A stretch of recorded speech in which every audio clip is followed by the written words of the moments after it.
امام مالک نے خبر دی، انہیں ابن شہاب نے، انہیں عامر بن سعد بن ابی وقاص نے، اور انہیں ان کے والد سعد بن ابی وقاص رضی اللہ عنہ نے کہ رسول اللہ صلی اللہ علیہ وسلم حجۃ الوداع کے سال 10 ہجری میں میری عیادت کے لیے تشریف لائے۔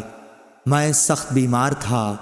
میں نے کہا کہ میرا مرض شدت اختیار کر چکا ہے، میرے پاس مال و اسباب بہت ہے اور میری صرف ایک لڑکی ہے جو وارث ہوگی، تو کیا میں اپنے 2/3 مال کو خیرات کر دوں؟ آپ صلی اللہ علیہ وسلم نے فرمایا کہ نہیں۔ میں نے کہا آدھا؟ آپ صلی اللہ علیہ وسلم نے فرمایا نہیں۔ پھر آپ صلی اللہ علیہ وسلم نے فرمایا کہ 1/3 کر دو، اور یہ بھی بڑی خیرات ہے یا بہت خیرات ہے۔ اگر تو اپنے وارثوں کو اپنے پیچھے مالدار چھوڑ جائے تو یہ اس سے بہتر ہوگا کہ محتاجی میں انہیں اس طرح چھوڑ کر جائے کہ وہ لوگوں کے سامنے ہاتھ پھیلاتے پھریں۔ یہ یاد رکھو کہ جو خرچ بھی تم اللہ کی رضا کی نیت سے کرو گے تو اس پر بھی تمہیں ثواب ملے گا، حتیٰ کہ اس لقمے پر بھی جو تم اپنی بیوی کے منہ میں رکھو۔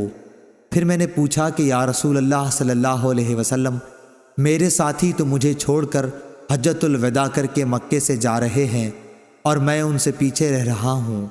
اس پر حضور صلی اللہ علیہ وسلم نے فرمایا کہ یہاں رہ کر بھی تم کوئی نیک عمل کرو گے تو اس سے تمہارے درجے بلند ہوں گے، اور شاید ابھی تم زندہ رہو گے اور بہت سے لوگوں کو، مسلمانوں کو تم سے فائدہ پہنچے گا اور بہتوں کو، کفار و مرتدین کو نقصان۔ پھر آپ صلی اللہ علیہ وسلم نے دعا فرمائی، اے اللہ میرے ساتھیوں کو ہجرت پر استقلال عطا فرما اور ان کے قدم پیچھے کی طرف نہ لوٹا۔ لیکن مصیبت زدہ سعد بن خولہ تھے اور رسول اللہ صلی اللہ علیہ وسلم نے ان کے مکے میں وفات پا جانے کی وجہ سے اظہار غم کیا تھا۔ صحیح بخاری حدیث نمبر 1295۔